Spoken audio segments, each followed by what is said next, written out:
주셨으면 좋겠습니다. 잘 오셨습니다. 함께 인사하겠습니다. 네, 한 번 더 인사하실 때 큰 은혜 받으시기 바랍니다. 함께 인사하겠습니다.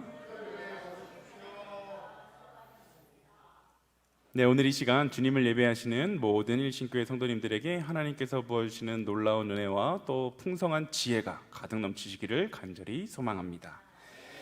예일대학의 심리학과 교수인 로버트 스타인버그, 그의 저서인 성공지능이라는 책에 나오는 예화입니다. 똑똑이와 똘똘이가 있었습니다. 똑똑이는 학교에서 항상 성적을 1등을 하는 똑똑한 아이였던 반면에 똘똘이라는 친구는 공부와는 조금은 거리가 먼 동네에서 소문난 개구장이이고 또 말썽꾸러기였습니다. 그러던 어느 날 이 두 친구가 함께 산에 올라가다가 커다란 호랑이를 만나게 되었습니다. 똑똑이는 호랑이를 보는 순간 똑똑한 머리로 바로 계산을 하기 시작했습니다. 호랑이가 지금 250m 밖에 있고 지금 시속 50km로 우리에게 달려오고 있으니까 17.88초 이후에 우리 앞에 다가오게 될 것이고 그 다음에 우리는 죽게 될 것이다. 그 다급한 순간 이 말을 들은 똘똘이는 운동화의 끈을 풀어서 다시 꽉 조이고 있었는데 그 모습을 본 그 똑똑이가 이렇게 말했습니다. 야, 이 멍청한 놈아, 네가 뛰어봤자 어떻게 호랑이보다 빨리 뛸 수가 있겠어? 이 말을 들은 똘똘이가 씩 웃으면서 한마디를 했습니다. 나는 너보다만 빨리 뛰면 되거든. 이 세상을 살아갈 때에는 지식으로만 살아갈 수 있는 것이 아닙니다. 물론 아는 것이 힘이다 라는 말이 있지만 또 반대로 모르는 게 약이다 라는 말도 있지 않습니까? 지식이 분명히 필요한 건 사실이지만 그와 함께 지식을 잘 다룰 수 있는 그 지혜가 우리들의 인생에는 반드시 있어야 합니다. 그런데 바로 이 지혜의 대명사로 불리는 그 한 사람이 있는데 오늘 본문 전도서의 저자인 솔로몬입니다. 솔로몬 하면 가장 먼저 떠오르는 단어가 바로 지혜인데 심지어 교회에 다니지 않고 성경을 모르는 사람들도 그 솔로몬의 지혜에 대해서는 너무나도 잘 압니다. 솔로몬은 남들보다 지혜롭기 위해서 정말 죽을 힘을 다했었던 그러한 인물입니다. 왕이 되어서 모든 권력들을 누릴 수 있었고 또 모든 것들을 내가 마음만 먹으면 할 수 있었던 상황에도 불구하고 그는 하나님께 그 어떤 부나 명예나 다른 권력들을 구했던 것이 아니라 그는 나라를 올바르게 다스릴 수 있도록 재판을 하기 위해서 그 지혜를 구했습니다. 이러한 솔로몬을 하나님께서 보시고 그 마음이 너무나도 예쁘고 또 그 마음이 너무나도 마음에 쏙 들어서 솔로몬의 그 기도에 응답하신 것은 너무나도 당연하고 그 기도에 더해서 구하지도 않았었던 복과 부와 많은 것들을 주신 것이 바로 하나님이셨습니다. 이러한 솔로몬의 지혜는 주변의 모든 다른 나라들에까지 유명했기 때문에 그 지혜를 배우기 위해서 각국에서 솔로몬을 찾아왔는데 그가 유명하게 된 하나의 재판이 있지 않습니까? 솔로몬이 살아생전에 셀 수도 없는 수많은 재판들을 분명히 했을 텐데 그것 중에 성경에는 대표적으로 하나의 재판, 아기의 진짜 엄마를 찾는 이야기가 열왕기상 3장에 등장합니다. 두 어머니가 와서 한 아이를 두고서 이건 내 아들이다, 이건 내 아들이다 서로 싸우니까 솔로몬이 듣고 있다가 그러면 이 아이를 정확하게 반으로 갈라서 이 두 어머니에게 나누어 주라 라고 이야기합니다. 그랬더니 아이의 진짜 엄마는 아니다, 내가 포기하겠다 그렇게 말했고 아이의 가짜 엄마는 잘라서라도 내가 절반을 갖겠다 라는 그 말하는 태도를 통해 솔로몬은 진짜 엄마를 찾아주게 되었습니다.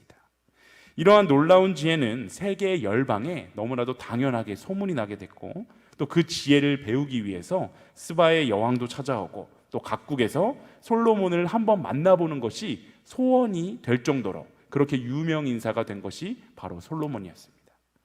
저는 재판을 하면서 또 훌륭한 판결을 하는 그러한 솔로몬의 지혜가 너무나도 놀라웠는데 그보다 더 놀라웠던 것은 그 솔로몬의 지혜는 이것저것 상관없이 많은 것들, 정말 세상의 다양한 지혜들을 섭렵했다는 사실입니다. 아니, 저는 길가에 피어있는 꽃도 저희 6살짜리 아들보다 아는 종류가 적어서 민망할 때가 있습니다. 제가 딱 보고 구분할 수 있는 꽃이 몇 개가 없는데 무궁화, 장미, 튤립, 해바라기, 여기까지가 제 꽃을 구분할 수 있는 한계인 것 같습니다. 그런데 지혜자 솔로몬은 오늘날의 표현으로 보면 보통 똑똑하다 싶은 것들은 당연하게 다 알고, 심지어 식물학, 동물학, 건축학에 이르기까지 또한 각종 학문을 다 배워서 알았다고 하니 너무나도 놀랍습니다. 그런데 이처럼 지혜의 대명사 솔로몬이 지혜에 관해서 내린 결론이 바로 허무하다라고 이야기하고 있습니다. 인생에서 올라갈 수 있는 가장 높은 권력과 명예의 자리에 올랐고, 또 인생에서 누릴 수 있는 모든 것들을 다 누려보고, 또 본인이 할 수 있는 한 최선을 다해서 지혜에 대해서 고민하고 그 연구했던 솔로몬이 하는 이 고백, 그러한 솔로몬이 하는 이 고백이기에 우리는 이 고백에 집중하게 됩니다. 아니, 이미 가진 것이 없어서 포기할 것도 없는 사람이 나는 다 포기했습니다 라고 그런다면 누가 그 이야기를 귀담아 듣기라도 하겠습니까? 아무것도 안 하면서 길거리에서 생활하시는 분이 인생은 헛되고 헛되며 헛되고 헛되니 모든 것이 헛되도다 라고 말해봤자 그런 소리 말고 밥벌이를 위해서 뭐라도 좀 하세요, 당신이나 잘하세요 라는 소리나 듣지 않겠습니까? 그런데 왕이 된 사람이, 그것도 자신이 통치하는 그 나라를 최고의 힘을 가지게 정말 강한 나라로 키워놨던 그 왕이 든든하게 세워놓고서, 그 나라를 든든하게 세워놓고서 하는 이야기가 인생은 헛되다, 지혜의 끝은 너무나도 허무하다라는 고백이기 때문에 우리는 이 고백에 주목해 보게 되는 것입니다. 지혜에는 두 가지 종류가 있다고 이야기를 하는데요, 해 아래의 지혜와 바로 해 위의 지혜입니다. 그중 오늘 본문에서 솔로몬이 허무하다라고 언급하는 지혜는 해 아래의 지혜인데, 이 해 아래 지혜는 몇 가지의 특징이 있습니다. 오늘 본문 전도서 1장 12절과 13절을 함께 읽어보겠습니다. 함께 읽습니다. 나 전도자는 예루살렘에서 이스라엘 왕이 되어 마음을 다하며 지혜를 써서 하늘 아래에서 행하는 모든 일을 연구하며 살핀즉 이는 괴로운 것이니 하나님이 인생들에게 주사 수고하게 하신 것이라. 아멘. 여러분, 분명히 지혜는 좋은 것이고 지혜는 우리가 추구해야 하는 것입니다. 지혜는 기쁨과 생명의 원천이기 때문에 우리 모두는 지혜를 추구하며 또 지혜를 얻으며 살아갑니다. 우리가 믿음 생활을 하면서도 지혜를 추구하며 살아가는 것은 너무나도 당연한데, 이 지혜를 통해 인생의 우선순위를 분별할 수가 있고, 또 궁극적으로 우리의 지식을 아름답고 선하게 사용할 수 있도록 인도하는 것이 바로 지혜이지 않습니까?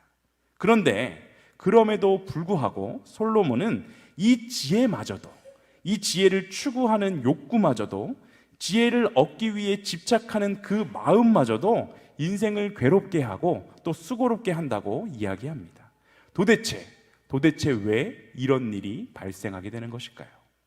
그것은 바로 해 아래의 지혜가 향하는 궁극적인 목표가 바로 하나님을 대적하는 일이기 때문입니다.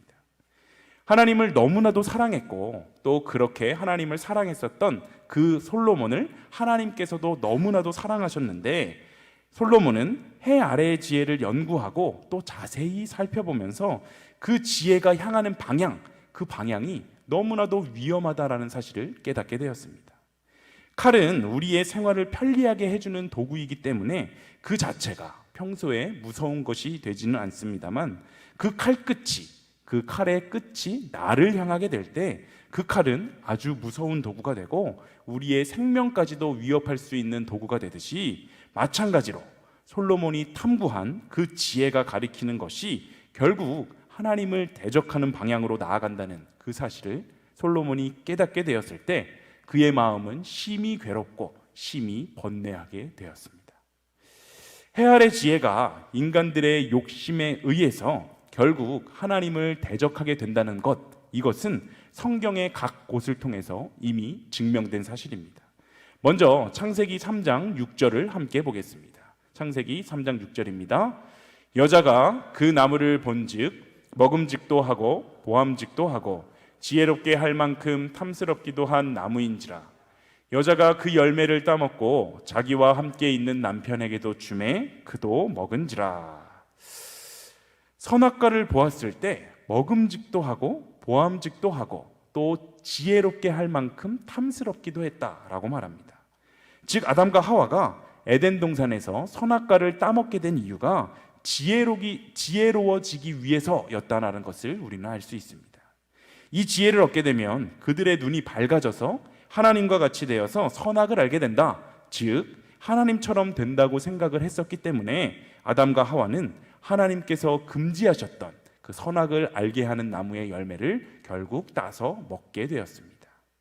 이것뿐만이 아닙니다. 인간의 기술과 지혜의 집약체가 바로 바벨탑인데, 당시의 기술로 하늘에 닿을 만큼 높은 건물을 올리려면 세상에 있는 모든 지혜를 통합해야만 했습니다. 구조학, 기학, 수학, 미학, 석공기술, 운반기술 등을 다 동원해야 높은 건물을 올릴 수가 있었는데, 그럼에도 불구하고 당시에 건물을 얼마나 멋지게 높이 쌓았던지 하늘에 닿을 정도였다라고 말하고 있습니다. 그런데 그 엄청난 지혜들을 끌어모아 그것을 통해서 바벨탑을 쌓은 그 목적이 무엇이었습니까? 창세기 11장 4절은 이렇게 이야기합니다. 우리가 함께 읽습니다. 또 말하되 자 성읍과 탑을 건설하여 그 탑 꼭대기를 하늘에 닿게 하여 우리 이름을 내고 온 지면에 흩어짐을 면하자 하였더니. 아멘. 지금 인간들의 자신들이 가지고 있던 그 지혜와 지식들을 총동원해서 바벨탑을 건설하게 되었던 그 목적도 결국에는 하늘에 올라가서 자신들의 이름을 드러내고 또 스스로 하나님이 되는 것이었습니다. 생육하고 번성하여서 하늘이 아니라 땅에 충만하라고 그 말씀하셨던 하나님의 명령에 대적하여서 흩어짐을 면하자라고 말하고 있는 것입니다. 결국 바벨탑은 하나님을 대적하는 그 상징물이 되었고, 하나님이 직접 그들의 언어를 혼잡하게 하셔서 서로 알아듣지 못하게 하시고 그들을 온 지면에 흩으심으로 바벨탑 쌓기를 멈추게 하셨습니다. 이러한 해 아래의 지혜의 위험성은 성경에만 나타나는 것이 아니라 우리의 역사를 통해서도 살펴볼 수가 있습니다. 대표적으로 1866년에 노벨이 건축과 탄광을 위해서 상업용으로 개발했던 그 다이너마이트는 인류 최고의 전쟁용 무기가 되고 말았습니다.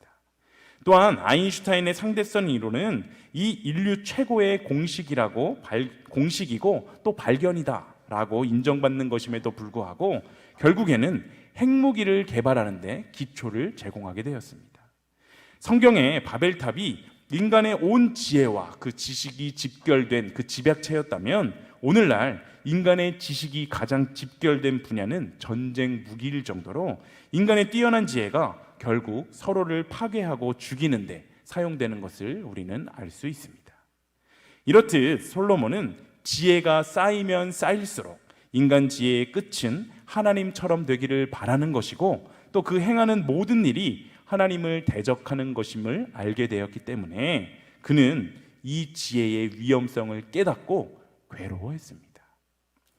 해 아래의 지혜로는 아무리 노력해도 다다를 수 없는 곳이 있고 할 수 없는 일이 있습니다.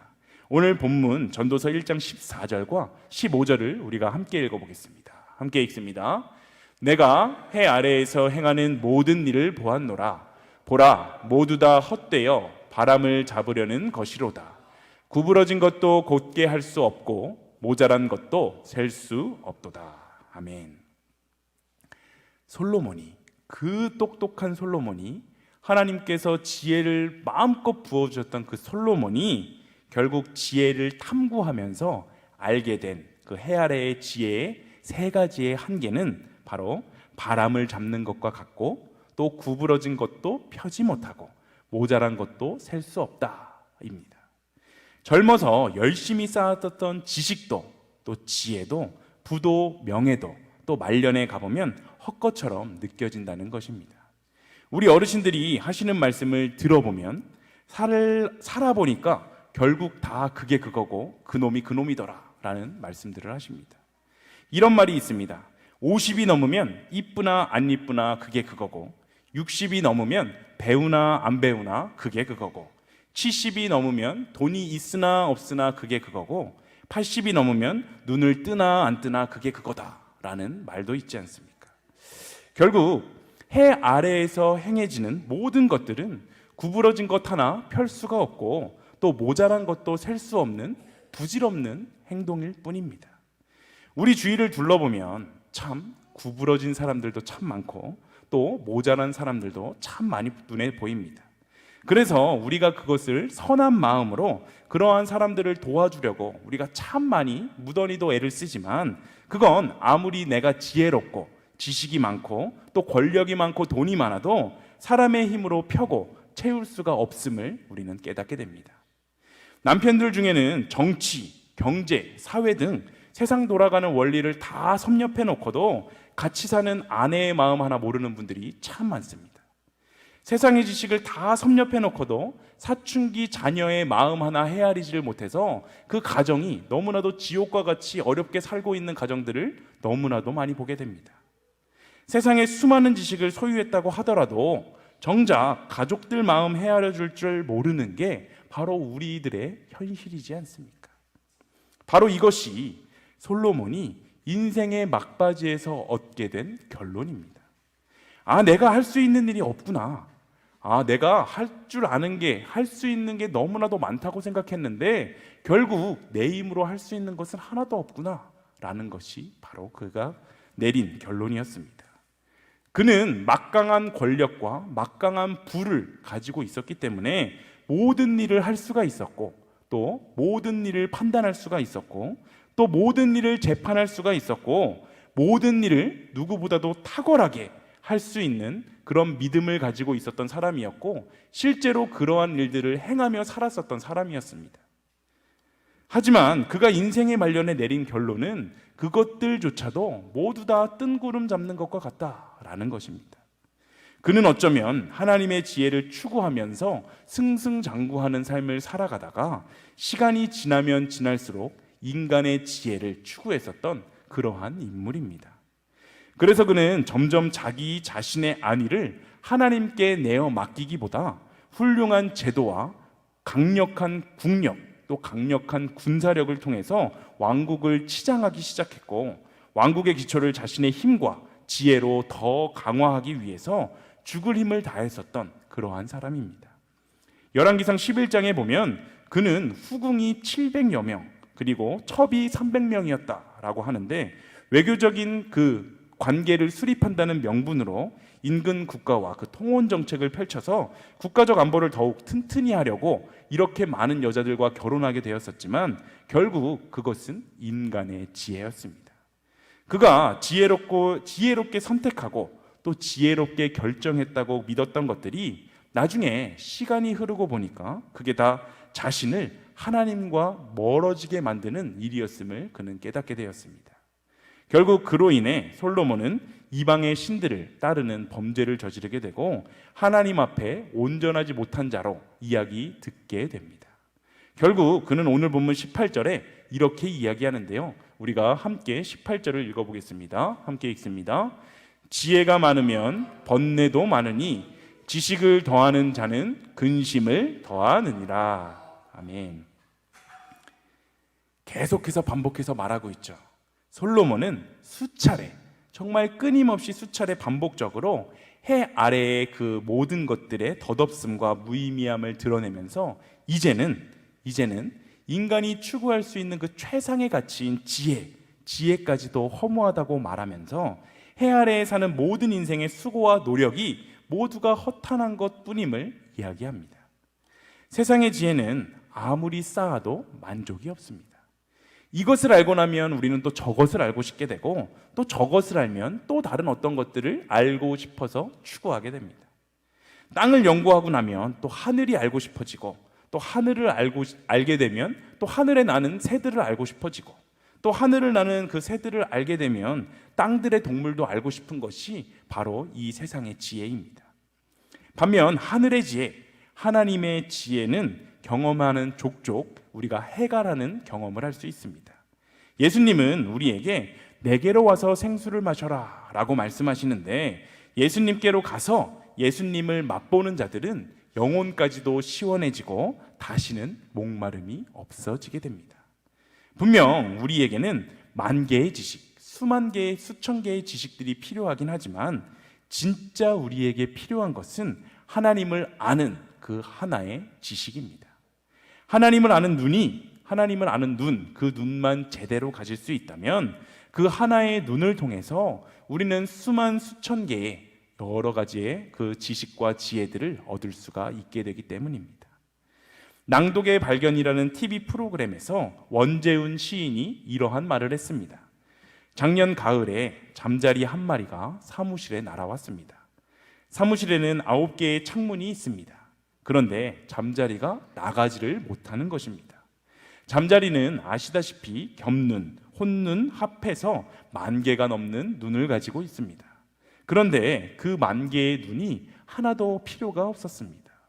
창밖으로 나갈 수 있는 1개의 눈만 있으면 되는데 그 1개의 눈이 없었던 것입니다.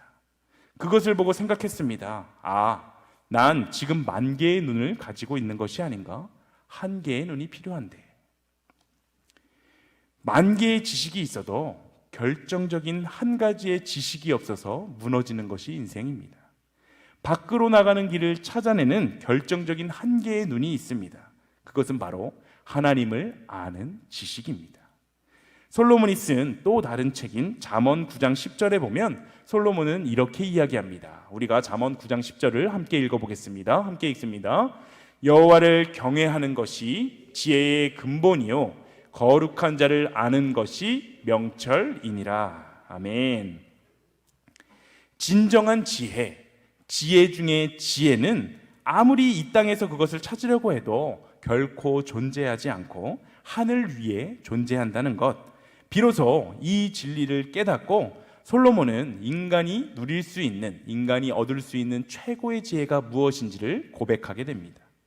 인간이 가질 수 있는 최대의 지혜를 가지고 또 누리며 살아갔던 그 솔로몬은 내가 해 아래에 있는 모든 지혜를 다 가져봐도 번뇌와 근심뿐이었는데 결국 인간이 가질 수 있는 최고의 지혜는 바로 여호와를 경외하는 것이구나 라는 것을 깨닫게 됩니다. 하나님은 천지를 지으시고 또 천지를 이끌어가고 계신 분이십니다. 그러므로 바른 길을 알기 위해서 우리는 하나님의 말씀을 살피고 또 하나님의 말씀을 따라야 하는 것, 이것은 너무나도 당연합니다. 바른 기준을 알아야지만 거기에 맞추어서 우리의 삶과 우리의 생각과 우리의 행동들을 교정할 수 있는데 그 바른 기준, 바로 그 기준이 하나님이시기 때문에 여호와를 경외하는 일이 모든 지혜의 근본임을 우리는 기억해야 합니다. 복잡한 기계의 설명서를 읽지 않고 함부로 그 기계를 사용하다 보면 금방이고 고장이 나게 됩니다. 하물며 인생은 어떠한 기계보다도 너무나도 복잡한데 작은 실수를 해도 작은 실수 하나만으로 정말 낭패를 볼 수 있는 것이 우리들의 인생이지 않습니까? 부모가 자녀에게 항상 좋은 것을 주기 원하듯이 우리를 너무나도 사랑하시는 그 하나님은 우리에게 가장 좋은 것, 나에게 가장 필요한 것을 주시는 분이십니다. 그러므로 우리는 하나님을 알기에 더욱더 힘써야 합니다. 어디 지역에 투자하면 돈을 더 많이 벌지, 또 어떤 주식 종목에 투자를 해야 돈을 벌지 알기 위해서 애쓰는 것이 아니라 하나님을 알기 위해서, 하나님을 아는 지식이 최고라는 것을 우리는 그것을 깨닫고 그것을 위해 최선을 다해야 한다는 것입니다. 하나님을 예배하는 자리에 최선을 다해서 나와서 예배를 해야 되고, 하나님의 말씀을 읽고 묵상하는 일, 또 하나님을 찬양하는 일, 하나님께 무릎으로 기도하는 일이 우리의 최대의 관심사가 될 때 우리는 하나님이 부어주시는 하늘 위의 진정한 지혜를 통해서 이 땅에서의 삶에서 끊이지 않는 감사와 평안을 누리며 살아갈 수 있을 것입니다. 부족하고 연약한 우리 인간의 지혜와 지식, 또 힘을 의지하는 것이 아니라 우리를 지으시고 또한 천지 만물을 창조하신 하나님을 경외하시는 우리 모두가 되기를 소망합니다. 또한 모든 지혜는 하나님을 알고 하나님을 바르게 섬기는 일에서 온다는 것을 기억하고, 마셔도 목마른 세상의 지혜가 아니라 한 번 마시면 영원히 목마르지 않는 하늘 위의 생수의 지혜를 받아 누리시는 일신교회의 모든 성도님들이 다 되시기를 간절히 소망합니다. 우리 이 시간 함께 찬양하며 나아가겠습니다. 하나님이시여 함께 찬양하며 나아갈 때 오늘 하나님께서 우리에게 부어주시는 놀라운 은혜를 경험하시기를 소망합니다.